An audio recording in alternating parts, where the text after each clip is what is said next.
Alright, we'll take a look at two more modes here. We got the Create-A-Skater.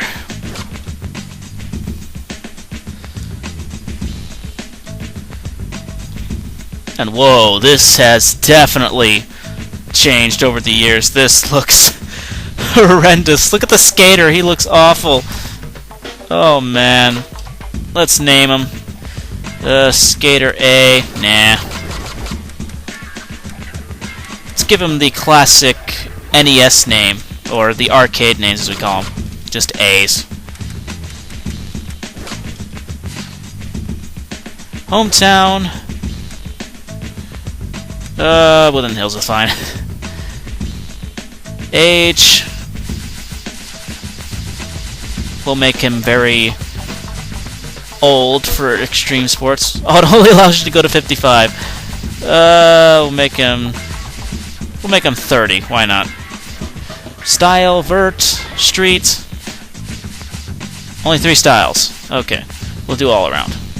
Stance, regular, goofy. We'll do goofy. Weights. Yeah, it's fine. But yeah, pretty bare bones Create-A-Skater, especially compared to what it would become later on. You know, they got really elaborate with the Create-A-Skater as time went on. You know, Tony Hawk's Pro Skater 3, the next game, upped it a bit. Tony Hawk's Pro Skater 4 upped it a bit, and it just kept getting bigger and bigger, more broader as time went on. Again, this is pretty bare bones stuff compared to what it would become. Complexion. And there's only 3 types of complexions. How nice.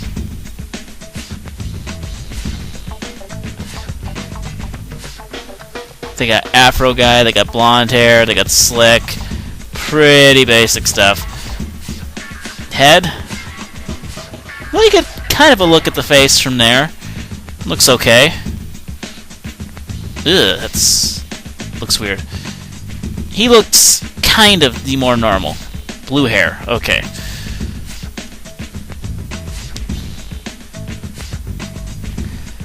Do t-shirt, why not? Shirt color. They got a lot of colors, I'll say that.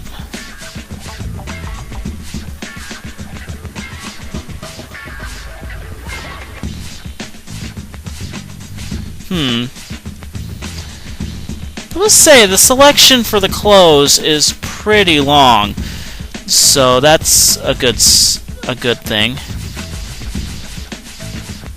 We'll do purple. Shins. No socks, why not? And those work. Continue. I don't know why, I always do the air first. I can care less about the other stats, but I like getting air. Continue on. Use initial 5 points. Use initial 5 points. Okay.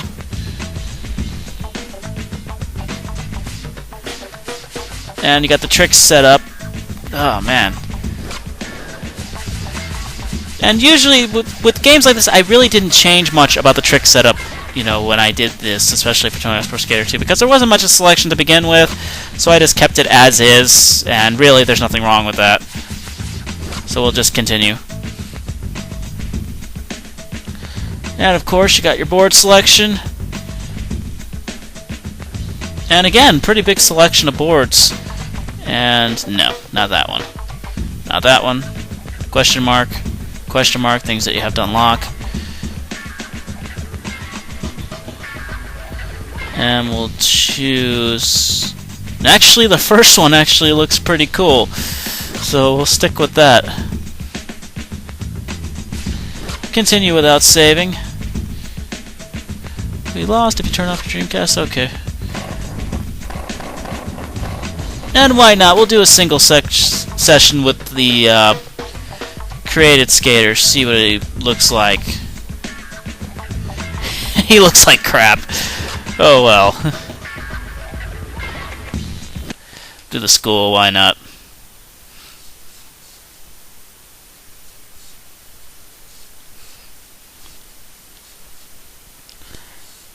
Man, loading times really stink on these old CD-based consoles, but oh well.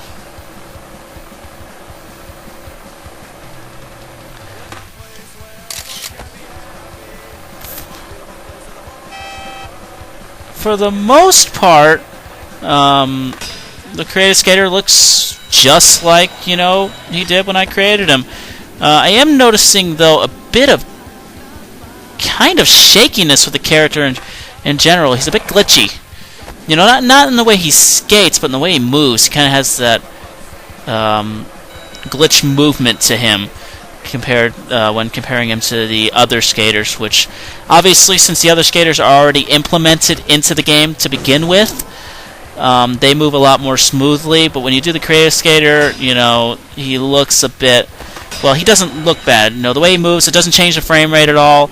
It's just the jitteriness of the character that's very different. As you can tell by the way he kind of bobs his head a bit, looks a bit off. But that's really about it. For the most part, he looks fine. But he does look like crap. Blue hair, purple shorts. Oh! Yes! I got nailed by the golf cart.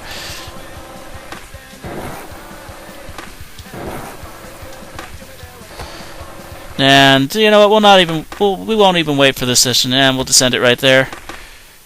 Quit. Yes. And the last mode we'll look at right now is the Park Editor. This, for the most part, is what I can remember was a very good Park Editor, especially a good first try for the franchise in general. Obviously, one of the main problems here is that you can't make a park that's as big as the others. It's very limited in size, so that's really the big change.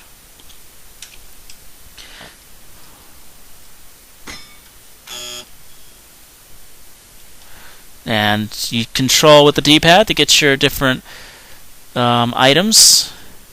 Now, there are some things that really don't make much sense about this whole thing. Like these two different half pipes. They look different, but they don't act any differently. And it doesn't change the way your skateboard runs. Obviously, one quarter pipe looks like it's made out of concrete, the other one's made out of wood.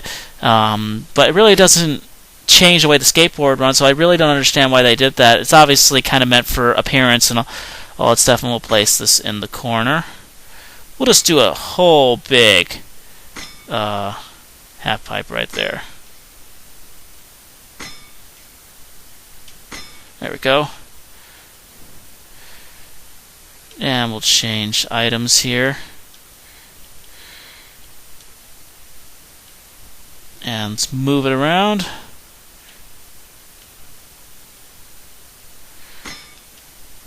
Let's change the view a bit. Can we do that? There we go.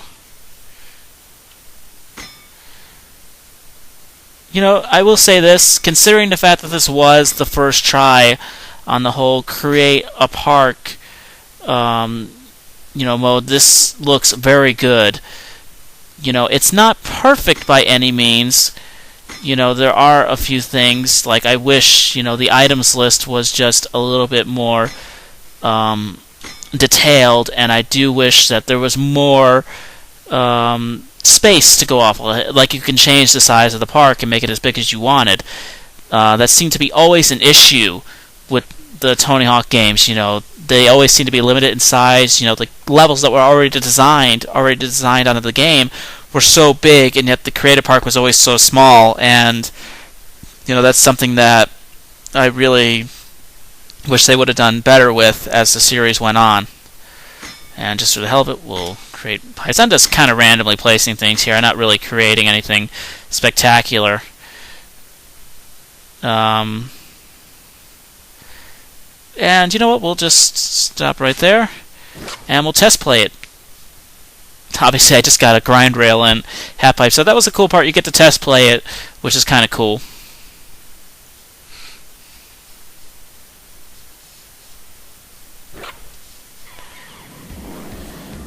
Very empty.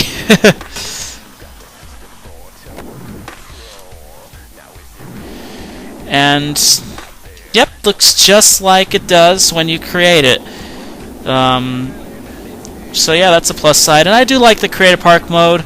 Again, I do wish they would have done more with it as time went on. And whoa, this half pipe is not as big as I thought it would be. Very small in space. But yeah, that's all the important modes of Tony Hawk's Pro Skater 2. How does it hold up? It holds up very well. I'm very impressed with Tony Hawk's Pro Skater 2. It's just as good as I remembered it. The two new modes that they introduced back then, Creative Skater, Park Editor, are very good for what they were at the time. Being new additions. Obviously, they did more with them as time went on. The career mode, I love the changes they made with that, the 10 missions and all that, but I do like what they did later on, too. But yeah, for the most part, Tony Hawk's Pro Skater 2 holds up very well. If you still got the game, good for you. It's a great game to own. If you don't own this game at all, you can pick it up online. You can go to your local store and everything. It's a game worth having, especially if you're a skateboarding fan or even not a skateboarding fan. It's a really fun game in general. But thank you guys so much for listening, and I will see you next time.